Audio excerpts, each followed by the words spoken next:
नमस्कार, आप सभी का स्वागत है कृष्ण प्रज्ञा यूट्यूब चैनल में। दोस्तों, क्या आप जानते हो कर्मयोगी किस प्रकार कर्म करते हैं और अपने कर्म किसे अर्पित करते हैं?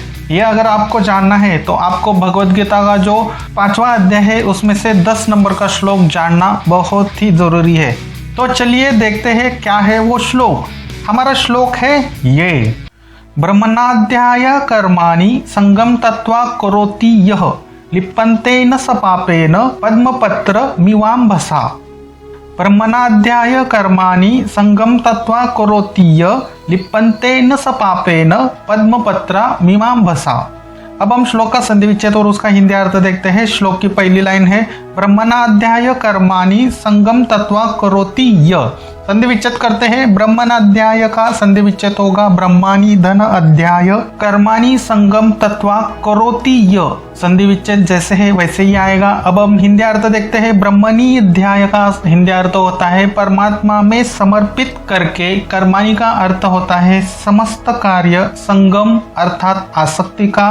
तत्वा का अर्थ होता है त्याग कर। करोति करता है। यह वो।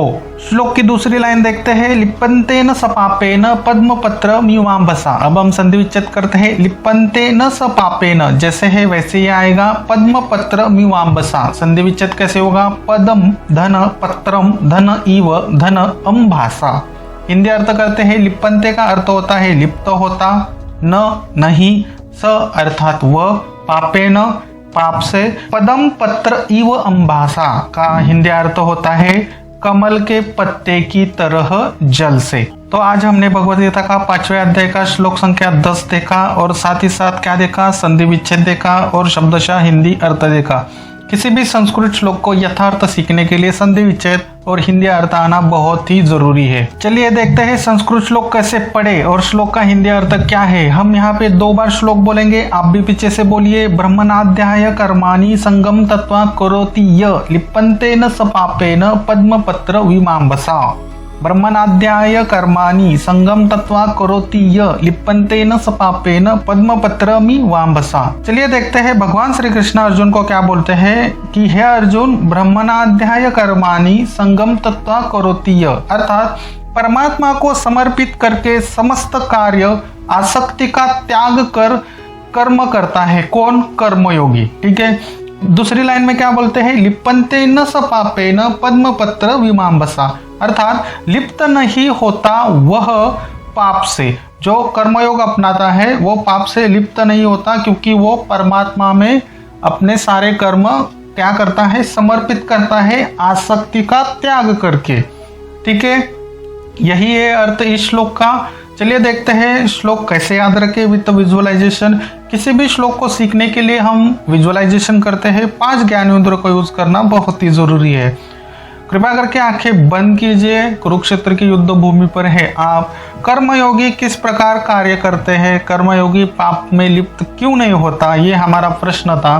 तो भगवान श्री कृष्ण यही बोलते हैं कि कर्मयोगी जो होता है वो परमात्मा में सारे कर्म समर्पित करता है और आसक्ति का नाश करता है, आसक्ति का त्याग करता है। और जो व्यक्ति कर्मयोग को अपनाता है, परमात्मा को अपने सारे कर्म समर्पित करता है, आसक्ति का त्याग करता है, वो लिप्त नहीं होता। किसमें? पाप में लिप्त नहीं होता। और उसके सारे जो कर्म है वो कमल के पत्ते की तरह होते हैं। कमल के पत्ते पर कोई जल गिरता है तो वो जल वहाँ पे ठहरता नहीं। ठीक उसी तरह हमारे कर्म होते हैं कि हम कर्म तो करते हैं लेकिन उस कर्म का जो फल है वो हमारे लिए बंधनकारक नहीं होता।